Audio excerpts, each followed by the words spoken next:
एक दिन जब अम्मी बहन के साथ अस्पताल गई तो बहनोई मुझे अकेली को घर में देखते ही गर्म हो गया। मैं किचन में खाना बनाने गई तो वो मेरे पीछे ही आ गए और मुझे मनाने लगा। जब मैंने इनकार किया तो उसने मेरे दोनों बाजू पकड़े और बड़े जोश से मुझे 3 बार फारिग। हमारा कोई भाई नहीं था, हम सिर्फ 2 बहनें थीं और एक दूसरे पर जान निछावर करते थे। कुछ महीने पहले जब मेरी बहन की शादी हुई तो मुझे ऐसा महसूस हुआ जैसे मेरा सब कुछ मुझसे छीन लिया गया हो। आज कई दिनों बाद मेरी बहन और बहनोई हमसे मिलने के लिए हमारे घर आए थे और मेरी खुशी का कोई ठिकाना नहीं था। लेकिन इन्हें आए भी थोड़ी देर गुजरी थी कि मेरी बहन को अचानक बेचैनी महसूस होने लगी, जिस वजह से अम्मा उसे अपने साथ ले गई और दोनों अस्पताल चले गए। और जाते हुए अम्मा ने मुझसे सिर्फ इतना कहा कि तुम अपने बहनोई के लिए खाने का बंदोबस्त करो, हम तब तक अस्पताल से हो आते हैं। अब घर में सिर्फ मैं और मेरा बहनोई रह गए थे, इसलिए मैं खामोशी से किचन में चली गई और खाना बनाने में लग गई। अभी कुछ ही देर गुजरी थी कि मुझे यूं लगा जैसे कोई मेरे पीछे आकर खड़ा हो गया हो। जब मैंने पलट कर देखा तो एक लम्हे के लिए मेरी सांसें जैसे रुक रुक गई थी, क्योंकि मेरे पीछे मेरा बहनोई खड़ा था जो अजीब नजरों से मुझे देख रहा था। उसकी आंखों में एक अनोखी सी चमक थी और वो मुझे सर से पांव तक घूर रहा था। ऐसा लग रहा था जैसे वो पलक झपकते ही मुझे अपनी नजरों से ही निकल जाएगा। उसके बदले हुए अंदाज को देखकर मेरे दिल में फौरन यह एहसास उभरा, जरूर कुछ ना कुछ गलत होने वाला है। लेकिन मैंने खुद को संभाला और धीमे लहजे में अपने बहनोई से पूछा, क्या आपको किसी चीज की जरूरत है? मेरी बात सुनते ही उसने दोबारा से मेरे वजूद पर नजरें जमा दी। उसकी निगाहें मेरे जिस्म पर इस अंदाज से जमी हुई थी जैसे वो हर चीज को अपने जहन में कैद करना चाहता हो। मैंने जल्दी से दुपट्टा तलाश करने की कोशिश की ताकि खुद को ढांप सकूं, मगर मैं नाकाम रही क्योंकि मुझे याद आया कि मैंने दुपट्टा ओढ़ा ही नहीं था। उसकी नजरें मेरे लिबास और जिस्म पर शिद्दत से मरकूज थी कि मुझे लगा वो मुझे निगाहों में ही नाप रहा है। इधर मेरी अपनी हालत भी बिगड़ती जा रही थी। मुझे समझ नहीं आ रहा था इसे अचानक क्या हो गया है। कल तक वो मुझसे बड़ी मोहब्बत, नरमी और इज्जत से पेश आता था, मुझे छोटी से छोटी बात पर भी समझाता रहता था। लेकिन आज न जाने क्यों इसका अंदाज, रवैया और नजरों की तपश, सब कुछ बदला सा लग रहा था। फिर वो बहुत आहिस्ता आहिस्ता मेरे करीब आया और मुझसे सवाल किया कि तुम्हारी माँ और बहन को आने में कितना वक्त लगेगा। मैंने घबराकर एक गहरी सांस ली और झूठ बोल दिया कि वो 5 मिनट में आने वाले हैं। हालांकि सच ये था कि उनकी वापसी में अभी 1 घंटा बाकी था। उसकी सवालात और हरकत से मुझे साफ अंदाजा हो गया था कि वो मुझसे क्या चाहता है, लेकिन मैं ऐसी कोई भी हरकत नहीं कर सकती थी। मुझे इस तरह के मामला से हमेशा खौफ महसूस होता था और मैं कभी भी अपनी बहन के एतमाद को ठेस नहीं पहुंचा सकती थी। मगर मुझे ये अंदाजा नहीं था कि वो शख्स मेरी सोच से कहीं ज्यादा खतरनाक और चालाक होगा। वो हालात को इस नतीजे पर ले आएगा कि मैं कुछ भी समझने और फैसला करने की काबिल ना रहूंगी। वो खामोशी से मुझ तरफ बढ़ता चला आ रहा था। जैसे जैसे वो मेरे करीब आ रहा था वैसे वैसे मेरी हालत भी खराब होती जा रही थी। मैंने बेख्तियार उसके सीने पर हाथ रखकर उसे पीछे धकेला, मगर मेरी इस हरकत पर वो अजीब से अंदाज में मुस्कुरा दिया। इससे पहले कि वो मजीद कुछ कहता मैंने फौरी बहाना कर दिया कि खाना तैयार हो चुका है और मुझे गर्मी महसूस हो रही है, इसलिए मैं फ्रेश होने के लिए कमरे में जा रही हूँ। मेरी बात सुनते ही तेजी से इस बात में सर हिला दिया, लेकिन उसके चेहरे से वो मुस्कुराहट अब भी खत्म नहीं हुई थी। जब तक मैं किचन से बाहर निकली मुझे मुसलसल अपनी पीठ पर उसकी नजरों की तपश महसूस होती रही। मैं जैसे ही कमरे के करीब पहुंची तो अचानक नुकरानी की आवाज सुनाई दी। उसकी आवाज सुनकर मुझे बहुत खुशी महसूस हुई, क्योंकि वो पिछले 2 हफ्ते से अपने गांव पर छुट्टी पर गई हुई थी और इस दौरान घर के तमाम काम मैंने ही संभाले थे। उसे देखकर मेरी खुशी की एक बड़ी वजह यह भी थी कि मुझे अपनी हिफाजत का एहसास होने लगा था। इसी खुशी में बेसाख्ता उसके गले लग गई। मेरी ये गैर मुतवक्का हरकत देखकर नुकरानी हैरत में पड़ गई, क्योंकि इस घर में काम करने वाले सभी जानते थे कि मैं किसी के साथ घुलती मिलती नहीं। गले लगाना तो दूर, मैं तो किसी को सीधे मुंह सलाम तक नहीं करती थी और नुकरानियों की तरफ देखना भी मुझे पसंद नहीं था। मगर आज न जाने क्यों उससे देखकर मेरे दिल को बहुत सुकून सा महसूस हुआ था। नुकरानी भी मेरी यह हालत देखकर हैरत सदा हो गई। नरमी से पूछने लगी, बीवी जी आपकी तबीयत तो ठीक है? मैंने फौरन खुद को संभाला, तेजी से इस बार में सर हिलाते हुए कहा, हाँ सब खैरियत है, तुम फौरन जाकर बाकी का घर का काम संभालो। मेरी बात सुनकर वो सीधी किचन की तरफ बढ़ गई, लेकिन अभी वो किचन में दाखिल भी नहीं हुई थी कि अचानक मेरा बहनोई वहां आ पहुंचा और उसे रोककर सख्त लहजे में कहने लगा कि वो फौरन वापस अपने घर चली जाए। उसकी ये बात सुनकर मैं शशदा सी रह गई, हैरत भरी नजरों से उसकी तरफ देखने लगी। मुझे बिल्कुल भी ये उम्मीद नहीं थी वो नुकरानी को इस वक्त वापस भेजने की बात करेगा। नुकरानी भी हैरत और उलझन में मुब्तला हो गई कभी मेरी तरफ देखती तो कभी उसकी तरफ, जैसे फैसला ना कर पा रही हो कि किसकी बात माने। फिर उसने अचानक पूछा, बड़ी बीबी जी कहाँ है? मुझे कुछ बात करनी है। इससे पहले कि मैं कोई जवाब दे पाती, मेरा बहनोई फौरन बोल उठा, वो अपने कमरे में आराम कर रही है, तबीयत रात से ठीक नहीं है और मेरी बीवी भी उन्हीं के पास बैठी हुई है। मुलाजमा ने जवाब दिया, ठीक है, मैं उनके पास जाती हूँ। लेकिन जैसे ही वो आगे बढ़ी, मेरा बहनोई उसके सामने जाकर खड़ा हो गया और इस बार इंतहाई सख्त लहजे में बोला, जब मैंने कह दिया तुम घर जाओ और कल आना, तो क्या तुम्हें मेरी बात समझ नहीं आई? उसका अंदाज और लहजा एकदम बदल चुका था और उसका चेहरा गुस्से से सुर्ख हो गया था। मैंने उसे आज से पहले कभी इतना शदीद गुस्से में नहीं देखा। नुकरानी भी खौफजदा हो गई, फौरन हाथ जोड़कर बोली, माफ कीजिएगा साहब, अगर मेरी बात से आपको गुस्सा आया हो, मैं अभी जा रही हूँ। उसका ये कहना था कि मेरा दिल जैसे लरज उठा, मेरे अंदर खौफ ने जड़ें पकड़ ली। मुझे अब यकीन हो गया था कि इस घर में अब कोई भी मुझे बहनोई के इरादों से नहीं बचा सकता।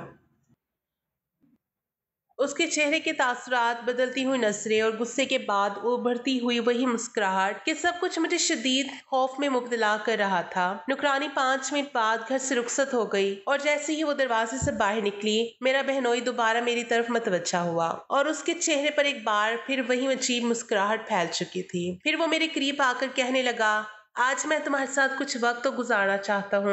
इस दौरान किसी की मुदाखलत बर्दाश्त नहीं करूंगा। तुम जाओ और अपने कमरे में जाकर फ्रेश हो जाओ। उसकी ये बात इतनी अजीब और मायने खेज थी कि मैं चंद लम्हे उसके चेहरे को देखती रह गई, जैसे उसके इरादों को भांपने की कोशिश कर रही हूँ। उसके चेहरे के तासुरात से ही मुझे साफ महसूस हो रहा था कि जो कुछ वो सोच रहा है वो मेरे लिए बिल्कुल भी ठीक नहीं है। लिहाजा फिर मैं खुद को संभालते हुए उससे कहा, आप मेरे साथ वक्त क्यों गुजारना चाहते हैं? ऐसी क्या बात है जो आप मुझसे तन्हाई में करना चाहते हैं? अगर कोई जरूरी बात है तो आप अभी कह दें, क्योंकि मैं ज्यादा देर इंतजार नहीं कर सकती। मेरी बात पर वो जोर जोर से हंसने लगा, फिर बड़े अजीब अंदाज में बोला, ये बातें करने वाली नहीं बल्कि समझाने वाली है। तुम्हें समझाने में शायद मुझे काफी वक्त लग जाए। उसके लहजे और अंदाज ने मेरे अंदर खौफ की लहर दोहरा दी और मैं दिल ही दिल उसके इरादों को बहुत हद तक समझ चुकी थी। लेकिन मैंने खुद को जाहिर तौर पर मजबूत और बेफिक्र जाहिर किया, क्योंकि कुछ देर पहले मैंने अपनी अम्मी को फोन किया, उनसे कहा था, मैं मुझे अकेले घर में डर लग रहा है, आप दोनों कब तक वापस आएंगे? तो अम्मा ने मुझे तसल्ली देते हुए जवाब दिया था, फिक्र मत करो, मैं आधे घंटे में पहुंच जाऊंगी। ये जानकर मैंने वक्ती तौर पर खुद को थोड़ा मुतमईन महसूस किया और जाहिरी मुस्कुराहट के साथ अपने कमरे की तरफ बढ़ गई। मुझे उम्मीद थी वो कुछ कहने या करने की हिम्मत नहीं करेगा, लेकिन मैंने दिल में यह पक्का इरादा कर लिया था कि आइंदा इससे और ज्यादा मोहतात रहूंगी। उसकी नजरें जिस अंदाज से मेरे जिस्म का जायजा ले रही थी, वो मुझे शदीद नागवार लग रहा था। उसका घूरने का अंदाज नाहत गैर मुनासिब और तकलीफदा था। मैं अंदर से शदीद गुस्से में थी, मगर मजबूरन उस वक्त मुझे अपने गुस्से को निगलना पड़ा, क्योंकि ये बात भी ऐसी थी जिससे मैं अपनी बहन से भी नहीं कह सकती थी, क्योंकि मुझे मालूम था अगर मैंने इसे सच बता दिया तो उसके और उसके शोहर के दरमियान ऐसा तूफान उठेगा जो शायद सारी जिंदगी के लिए दोनों को एक दूसरे से जुदा कर दे और उनके दरमियान एक ऐसी दीवार खड़ी हो जाएगी जिसे चाह कर भी नहीं गिराया जा सकेगा। यह बहन का घर खराब करने का रिस्क तो मैं किसी सूरत भी नहीं ले सकती थी। इसलिए मैंने फैसला कर लिया था कि अब मैं अपने अंदाज में इस मामले से निपटूंगी। कोई ऐसा काम करूंगी जिससे ना सिर्फ मेरी इज्जत में महफूज हो जाए, बल्कि इसके साथ साथ मेरे बहनोई को भी सबक हासिल हो जाए। मगर मैं ये बात भूल गई थी कि वो पुराना खिलाड़ी है। फिर मैंने जल्दी से अलमारी खोली, अपने लिए कपड़े निकाल कर नहाने के लिए वॉशरूम में घुस गई। वॉशरूम में भी मुझे तकरीबन आधा घंटा गुजर चुका था, मगर अभी भी मेरा बाहर निकलने को बिल्कुल भी दिल नहीं कर रहा था। जो भी था, मैं औरत साथ थी, कब तक एक मर्द के साथ मजामत कर लेती।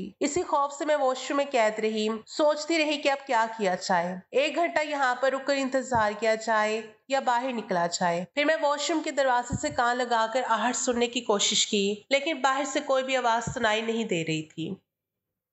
अचानक मुझे याद आया, कमरे में दाखिल होने से पहले मैंने अपना दरवाजा अच्छी तरह से लॉक किया था। ये सोचकर मुझे थोड़ा सा सुकून मिला और मैं वॉशरूम से बाहर निकल गई। लेकिन जैसे ही मैं बाहर निकली, सामने का मंजर देखकर मुझे लगा मेरे कदमों के नीचे से जमीन निकल गई हो। सामने कोई और नहीं बल्कि मेरा बहनोई खड़ा था,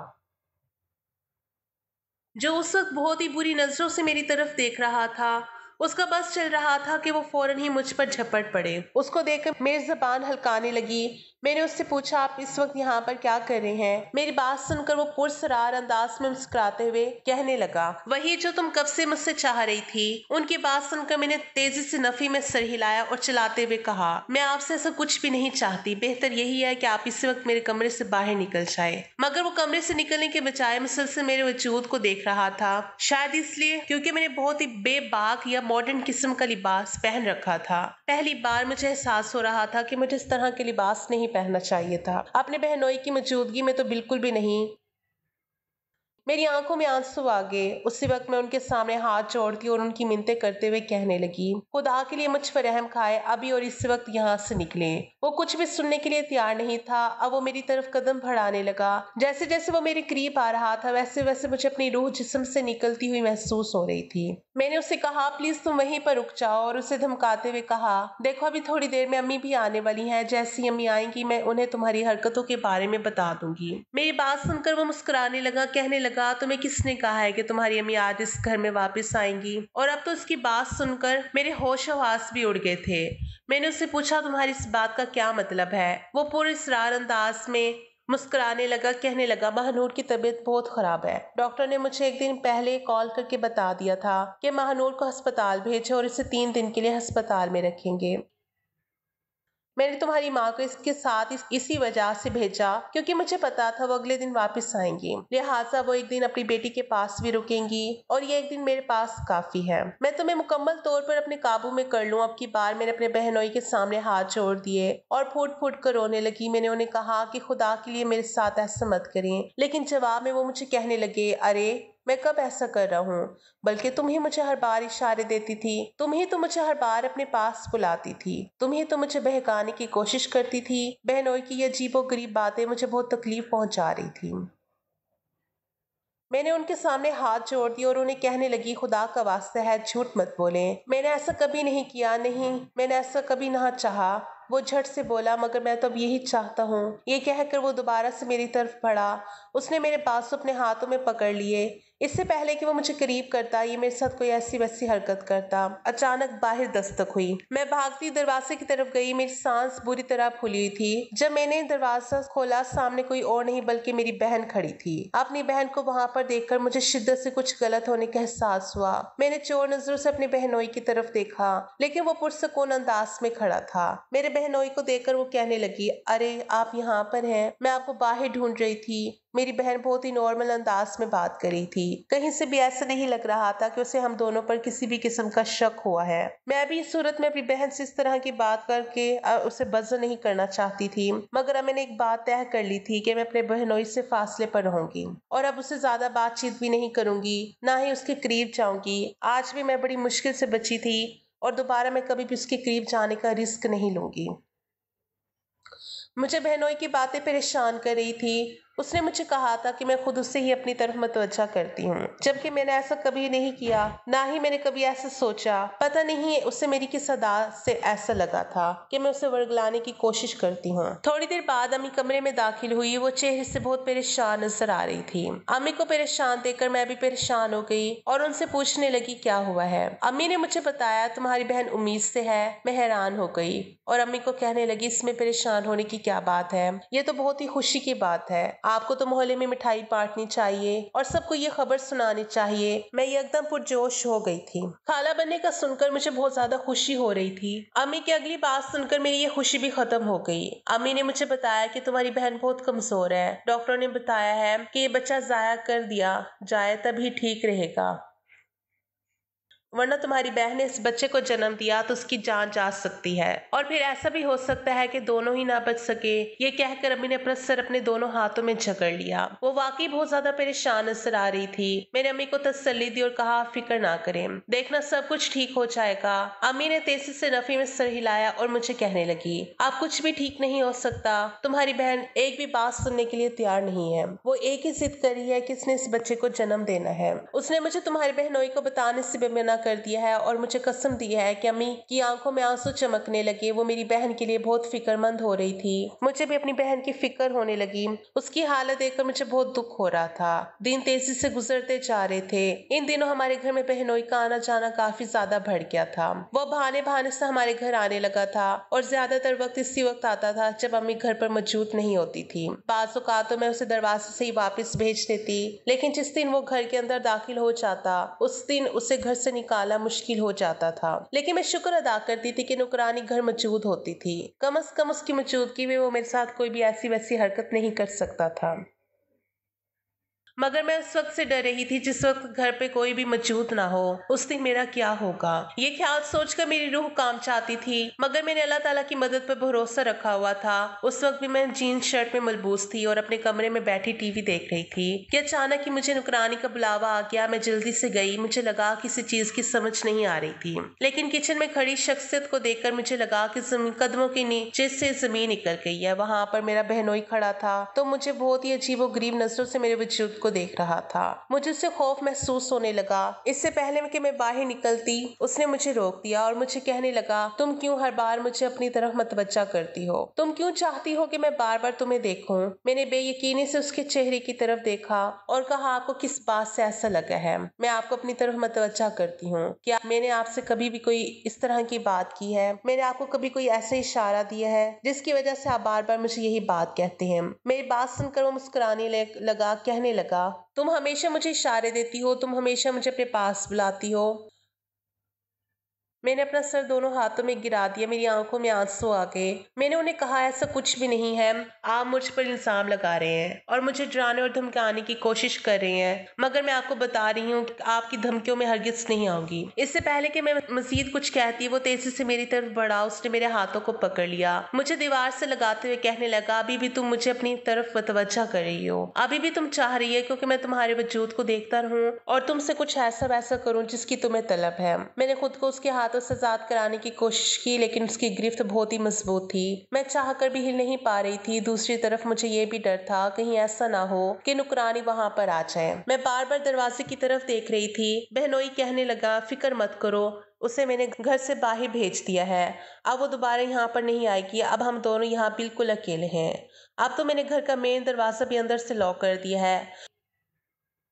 अगर कोई आएगा तो पता चल जाएगा, लेकिन वो दरवाजा भी मैं अब उसी वक्त खोलूंगा जिस वक्त मेरा काम मुकम्मल हो जाएगा। इतने अरसे से तुम मुझे अपने पास बुला रही हो, लेकिन माजरत के मैं तुम्हें वक्त ही नहीं दे पा रहा। उसकी बात सुनकर मैं ऊंची आवाज में रोने लगी और उससे कहने लगी, खुदा के लिए झूठ मत बोलो, मुझ पर रहम करो, मैं ऐसा कुछ भी नहीं चाहती। मुझे अपनी इज्जत बहुत प्यारी है। मैं जानती हूँ कि लड़कियों के पास इज्जत के अलावा और कुछ भी नहीं है। तुम बार बार इस तरह की बातें करके मुझे तकलीफ पहुंचा रहे हो। तुम्हें अपनी इज्जत प्यारी है, लेकिन तुम्हें अपनी इज्जत की हिफाजत करना नहीं आता। अब उसने संजीदगी से कहा। वो पीछे की तरफ हट गया। तुम हमेशा ऐसे कपड़े पहनती हो जो लड़कों को तुम्हारी तरफ मतवज्जा करते हैं। उसका इशारा मेरी जीन्स और शर्ट की तरफ था। मुझे शिद्दत से अपनी गलती का एहसास हुआ। मैंने उसके सामने हाथ जोड़ दिया और उससे कहा, आइंदा ऐसा कुछ भी नहीं करूंगी। आइंदा इस तरह के कपड़े नहीं पहनूंगी। इससे पहले भी मेरे साथ इस तरह का हादसा पेश आ चुका था। कुछ लड़के मेरे पीछे चले आए थे। इसकी वजह यही थी, मेरा जिस्म इस तरह के कपड़ों में नुमाया हो रहा था। अब जाके मुझे पता चला कि बहनोई इसी वजह से मेरी तरफ मतवज्जा हुआ था, क्योंकि मैं हमेशा उसके सामने बेबाक लिबास पहन कर जाती थी,